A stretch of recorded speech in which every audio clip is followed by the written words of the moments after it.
Bonjour, alors tout au long de cette semaine de la santé durable, nous avons choisi de discuter avec des pionniers et des pionnières qui ont joué ou jouent encore un rôle particulier pour bâtir notre santé collective et permettre de réduire le nombre de malades dans le réseau de soins au Québec. C'est la thématique de cette semaine plus particulièrement. Alors aujourd'hui, nous discutons avec Dr Antoine Groux, qui est un médecin assez unique en son genre et qui a décidé de mettre en place une unité de soutien pour instaurer une culture du système de santé apprenant. Merci Antoine d'être avec nous. Bonjour, ça va bien? Bonjour, je vais très bien, merci. Super. Alors, merci d'être avec nous à nouveau, hein, Antoine. On sait que ton temps est très important et compté. Pour celles et ceux qui n'ont pas la chance de te connaître, est-ce que tu peux nous raconter un peu plus clairement ce qui t'a mené vers la fonction que tu occupes aujourd'hui? Oui, avec plaisir. Je suis, comme tu l'as évoqué, Thomas, un peu un médecin mutant en quelque sorte. Je suis un de ces médecins qui affectionnent différentes dimensions de la santé.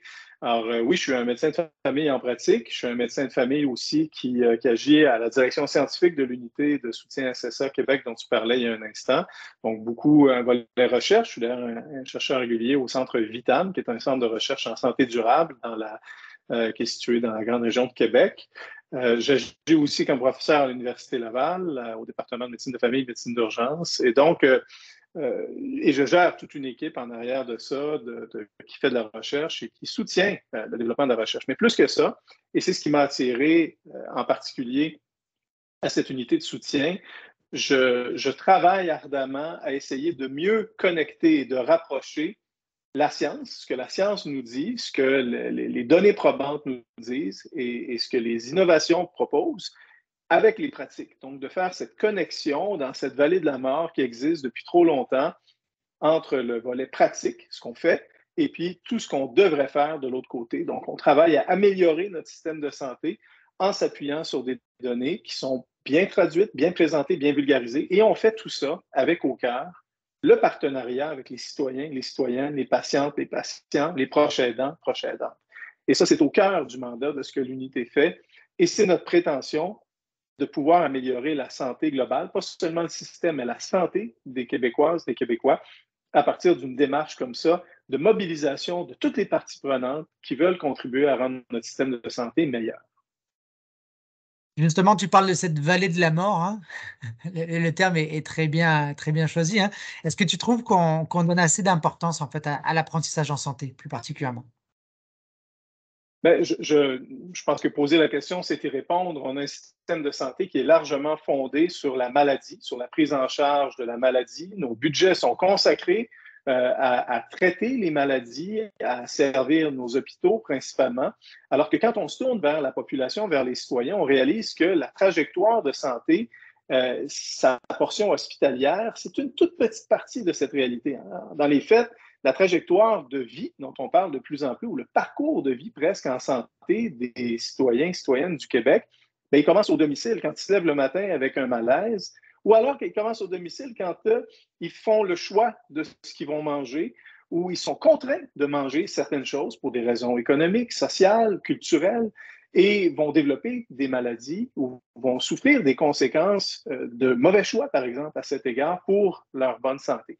Et ce parcours se poursuit dans les cliniques médicales, dans les urgences, dans les hôpitaux, mais toute cette portion qui précède l'arrivée de la maladie, là, on a un travail à faire qui est malheureusement encore aujourd'hui largement amputé. C'est une portion de notre système de santé qui est mise de côté, accessoire, alors qu'en réalité, on le sait très bien, dans les systèmes de santé les plus performants, cet investissement dans la première ligne, cet investissement dans l'amélioration de la connaissance des citoyens et des citoyennes de ce qui est bon pour la santé, nos efforts comme gouvernement de travailler à atténuer les écarts, les iniquités dans notre système contribuent de façon extraordinaire à améliorer cette santé et prévenir la maladie. Et c'est tout l'art de la santé publique qui s'exprime dans cette sphère, effectivement.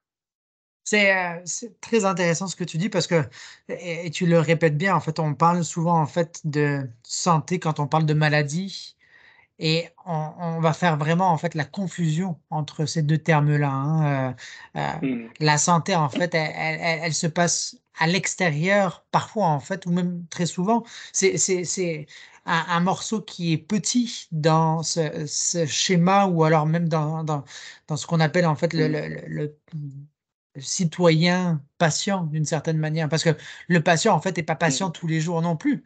Le patient en fait, c'est un père ou une mère de famille qui doit rentrer à la maison, qui doit élever ses enfants, qui doit aller faire ses courses, donc c'est un citoyen à part entière aussi. Euh, J'aime beaucoup, en fait, justement, comment tu essaies de nous amener vers quelque chose qui n'est pas de la maladie, mais plus vers de la santé. Qu'est-ce qui manque, à ton avis, en fait, comme ingrédient pour qu'on y arrive aujourd'hui? Ça, c'est une question certainement complexe. Je pense qu'il manque beaucoup de choses, mais parmi les choses les plus importantes, il y a déjà de comprendre cette notion-là, de comprendre que notre système de santé, c'est un système qui est bien plus grand que ces seuls hôpitaux. Puis là, nuançons les choses. Loin de moi l'idée de prétendre que les hôpitaux ne sont pas importants, mais c'est de rappeler que c'est une toute petite portion. Et je pense qu'il y a une mauvaise compréhension de la part de la population et de nos gouvernements de la valeur du grand environnement de la santé et de la valeur d'investir dans les portions de prévention, de promotion de la santé en amont de la maladie. Alors, je pense qu'il y a un enjeu de littératie qui est certainement, pour moi part, en tout cas à ma lecture, un des enjeux les plus grands. Je pense que nos citoyens, nos citoyennes manquent de connaissances et de compréhension de ce que c'est que la santé, de ce que sont que les problèmes de santé courants, de ce que c'est que ce système de santé auquel ils essaient d'accéder sans trop savoir par quelle porte entrer, à quel sein se vouer parfois en disant qu'ils souffrent, mais ils ne savent pas où aller chercher ces services. Alors, une littératie de comprendre ce que c'est qu'un rhume, ce que c'est qu'une infection, ce que c'est que des signes avant-coureurs de certains cancers très flamboyants et très morbides, mortels parfois, de comprendre ça. Oui, ça, c'est un volet de littératie. De comprendre le système et comment y naviguer, c'est aussi, à mon avis, un élément fort. Et en arrière, le grand portrait, de comprendre que la santé, ce n'est pas seulement les hôpitaux, hein, c'est ça, mais beaucoup d'autres choses. De reconnaître aussi l'apport de toutes ces personnes proches aidantes qui, en particulier dans un contexte de pénurie de main-d'œuvre sauvage comme celui qu'on connaît aujourd'hui, font partie de la solution, d'être capable d'amener ces gens-là à bord, d'être capable d'en faire des acteurs de premier plan pour améliorer la santé, se prendre en charge collectivement, puis comme je le dis souvent affectueusement, un peu dans l'approche Kennedy, arrêtez de vous demander ce que le gouvernement peut faire pour vous, puis essayez de voir qu'est-ce que vous pouvez faire pour que ce système soit meilleur, pour aider ce gouvernement. Alors, c'est une transformation, je pense, des dynamiques de pouvoir, s'appuyant sur une connaissance, une compréhension des savoirs expérientiels de nos citoyens et citoyennes, mais aussi des savoirs plus conceptuels et théoriques qui proviennent d'une traduction de ce qu'on fait. Qu'est-ce que c'est ce système de santé-là? Comment on est capable de le rendre plus accessible conceptuellement à ceux qui en sont les utilisateurs et utilisatrices principaux. Tu le dis bien, hein, ça prend tout un village, hein, pour élever une population en santé, on va dire comme ça, Mm. hein. Est-ce que tu es optimiste par rapport à ce qui s'en vient? Parce qu'on sait qu'il y a plusieurs choses qui s'en viennent. Alors, est-ce que de Tout ton dépend de côté, ce que. Ouais.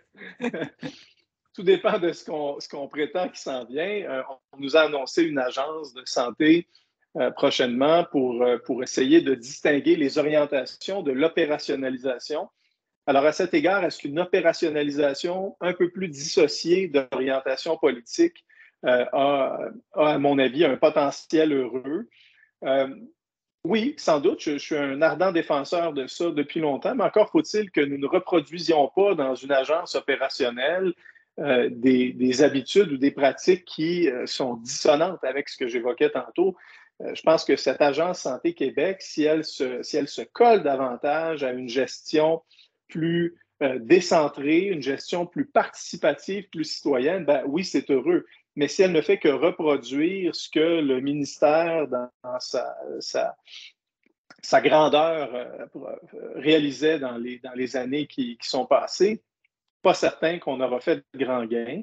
Maintenant, les orientations ministérielles qui découleront de ça, si elles aussi mettent l'accent de façon flamboyante sur des services de pointe, hein, de la toute petite pointe de la grande pyramide de services, bien, probablement qu'on ne gagnera pas là, non plus beaucoup. Il va falloir à un moment donné comprendre que c'est en investissant aussi à la base dans cette littératie, dans cet accompagnement, cette participation citoyenne, dans cette prise en charge de la santé avec tous les déterminants sociaux et culturels qui y sont associés. Quand on fera ça, ben là, on pourra prétendre à quelque chose d'heureux qui s'en vient. Alors, tout dépendant de ce qui s'en vient, possible certainement d'être optimiste parce qu'on est dans la transformation, dans le changement, mais il y a une vigilance importante à avoir pour garder en tête la valeur de la prévention et de la promotion dans ces transformations. Je pense qu'on a couvert pas mal de notre côté. Antoine, je trouve que c'est passionnant. Comme tu dis, en fait, il y a des défis qui s'en viennent au cours des prochaines semaines, au cours des prochains mois, au cours des prochaines années, Mm-hmm. qui vont déterminer un peu l'avenir de la santé de la population québécoise. Donc, c'est très, très intéressant. Euh, Merci en tout cas pour tout ce que tu fais. Tu as remporté un prix de la santé durable en 2022 avec la SPQ. D'ailleurs, ta vidéo en fait se trouve sur notre site internet ainsi que sur notre page YouTube. On va inviter les personnes justement à continuer cet échange-là pour faire en sorte justement que la prévention et la promotion de la santé, et puis comme tu dis, l'expérience des patients reste au cœur vraiment en fait de l'avenir de cette santé-là. Puis merci beaucoup pour ce que tu fais, Antoine. Merci aussi aux patients partenaires. Merci en fait à l'ensemble de tes collègues qui font un travail admirable. On espère être avec vous au cours des prochaines semaines, au cours des prochains mois en fait dans cette grande aventure. Merci. Ce sera avec plaisir que je me joindrai à cette initiative. Thomas, merci de l'invitation et bon succès à l'événement. Super, merci beaucoup, hein. Au revoir.